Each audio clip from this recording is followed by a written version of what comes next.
ওয়ানডের প্রসপেক্টে যদি আমরা চিন্তা করি হতাশাজনক। কেন হতাশাজনক? আমরা যদি এখন দেখি ওডিআই ক্রিকেটে 120 রান 30 রান হচ্ছে কোনো রানই না, কিন্তু আমরা যেই পিচে খেলতেছি আমার কাছে মনে হয় এটা আমাদের ব্যাটসম্যানদেরকে আমরা আরও বিপদে ফেলতেছি। আমরা যখন ভালো স্পোর্টিং ক্রিকেটে খেলবো দেখবেন যে আপনি ইংল্যান্ড, অস্ট্রেলিয়া বা ইন্ডিয়া 350 রান চেস করে খেলতেছে, আমাদের মাইন্ডসেট তখন থেকে যাবে যে 120-30 রান, আমরা কিন্তু এর বেশি করতে পারবো না। সো ম্যাচে আমরা জিতছি, এদিক থেকে খুশি, কিন্তু যদি আমরা ফিউচারের দিকে চিন্তা করি তাহলে কিন্তু আমরা আমাদের ব্যাটসম্যানদেরকে বিপদের মুখে ফেলতেছি। মিরপুরের যে পিচের যে মানে এই অবস্থাটা, এটা হচ্ছে গামিনী যখন ছিল তখন অনেক সমালোচনা হয়েছে, টনি হেমিং আসার পরে সবাই বলছে যে না অনেক চেঞ্জ হবে। আমার কাছে মনে হয় এটা রাতারাতি চেঞ্জ করা কখনোই সম্ভব না।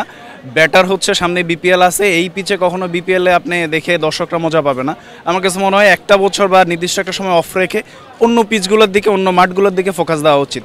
চিটাগংয়ে মাঠ আছে, সিলেটে আছে, রাজশাহীতে আছে, খুলনাতে আছে, ভালো স্পোর্টিং উইকেট আছে, কেন বারবার আপনার মিরপুরে খেলা দিতে হবে? যেই পিচের এই অবস্থা সেই পিচে খেলে আসলে আমাদের লাভটাই বাকি।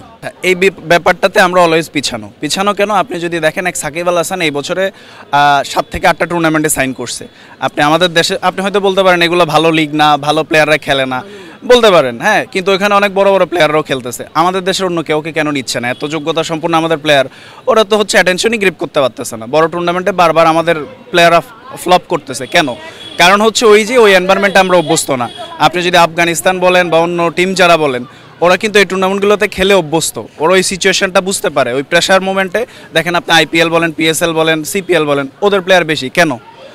ওটা তো অভ্যস্ত। আপনি এই যে গাজানফারের কথাই যদি বলেন, সে একই সাথে হচ্ছে ন্যাশনাল টিমে খেলছে, আবার ওই যে IL-T20 খেলছে। আমাদের প্লেয়াররা ওই প্রেশার নিতেই পারবে না, প্রেশার সে অ্যাডজাস্টই করতে পারবে, চিন্তাই করতে পারবে না। আজকে আমি ওডিআই খেলবো, কালকে গিয়ে আবার T20 খেলবো, এটা ওরা চিন্তাই করতে পারে না।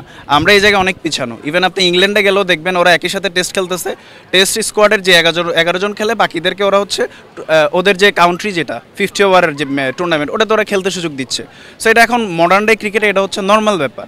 বাট আমরা এখনও অনেক পিছানো। বিসিবি থেকে বারবারই মানে প্লেয়ার যে কয়জন সুযোগ পায় এদেরকে এনওসি দেয় না, ন্যাশনাল টিমে হচ্ছে আটকায় রাখে। মানে আমাদের জিম্বাবুয়ের সাথে খেলা হইলেও আমরা একটা প্লেয়ারকে রেস্ট দিতে পারি না, মনে হয় যে এই আমাদের অপশান, এছাড়া অপশান নাই। এটা আমরা নিজেদের ক্রিকেটের ক্ষতি করতেছি, বিকল্প তৈরি করতে পারতেছি না, যার কারণে এরা যখন রিটায়ার করবে আমরা সাফার করব। টপ অর্ডারের যে প্রবলেমটা, এটা আসলে শুধু যে সৌম্য তা না, তানজিদ তামিম বলেন, পারভেজ ইমন বলেন, কেউই সেট হইতে পারতেছে না। মানে আমি জানি না এটার আসলে প্রবলেমটা কি। আমাদের পাইপলাইনে যারা আছে ঘুরে ফিরে সবাইকে চান্স দেওয়া হচ্ছে, কিন্তু as a top order batsman হিসেবে আপনাকে অ্যাটলিস্ট 10 থেকে 15 বার উইকেটে সার্ভাইভ করতে হবে, রান আপনি যাই করেন। কিন্তু আমাদের টপ অর্ডাররা দেখতেছেন আপনি 8, 10, 15, 20-এর মধ্যে আউট হয়ে যাচ্ছে। এটা যতটা না কোচের প্রবলেম, যতটা না হচ্ছে মানে ম্যানেজমেন্টের প্রবলেম, তার থেকে আমার কাছে মনে হয় প্লেয়ারদের মাইন্ডসেটের প্রবলেম। আমরা নিজেরাই আসলে সচেতন না। কেন সচেতন না? আপনি যদি রিসেন্টলি দেখেন সাউথ আফ্রিকাকে নামিবিয়া হারাইছে। নামিবিয়ার কি অনেক বড় ওয়ার্ল্ড ক্লাস কোচ আছে? নাই। অনেক ওয়ার্ল্ড ক্লাস ব্যাটিং কোচ আছে? নাই। সো ওরা কীভাবে হারাইছে? বিকজ অফ তাদের ওই মাইন্ডসেটটা আছে। আমরা অলওয়েজ অন্যকে ব্লেম করি, কিন্তু ক্রিকেটাররা দিন শেষে নিজেরা ওই দায়টা নেয় না। সে যে কান্ট্রিকে রিপ্রেজেন্ট করতেছে, তার যে বারবার ফেইলর সে হচ্ছে, এটা তার নিজের আগে রিয়েলাইজ করা উচিত।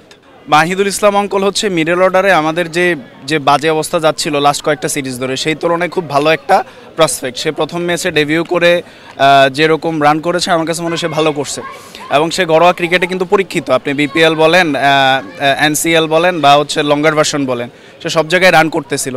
অ্যাজ এ আন্ডার-19 প্লেয়ার সে ভালো করতেছে।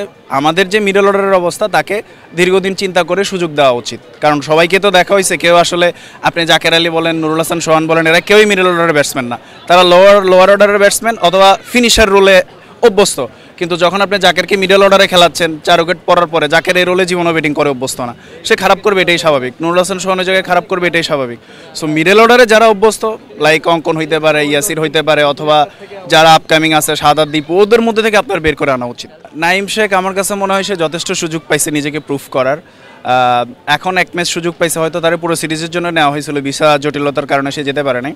বাট এক ম্যাচ দিয়ে আপনি কাউকে যাচাই যেমন করতে পারেন না, ঠিক একইভাবে আপনি যখন বড় টিমে খেলবেন তখন আপনাকে কিন্তু সুযোগই আসবে 2-1 ম্যাচের জন্য, ওইটাতে আপনাকে প্রুভ করতে হবে। অ্যাজ এ এক্স ক্রিকেটার আমি যখন খেলতাম, আমরা কিন্তু পুরো সিরিজ জুড়ে সুযোগ পেতাম না। যদি একটা টুর্নামেন্ট 5টা-6টা খেলা হয়, আমরা যারা ছিলাম মানে পারফর্মারের বাইরে, আমাদেরকে হয়তো লাস্ট 2টা ম্যাচ, 1টা ম্যাচ সুযোগ দিত, বা টিম কনফার্ম হওয়ার পর আমরা সুযোগ পেতাম। সেম এজ এখানেও ন্যাশনাল টিমে তো আপনি আইসা শিখতে পারবেন না, আপনারা আগে থেকে শিখে রেডি হয়ে তারপর এখানে আসতে হবে।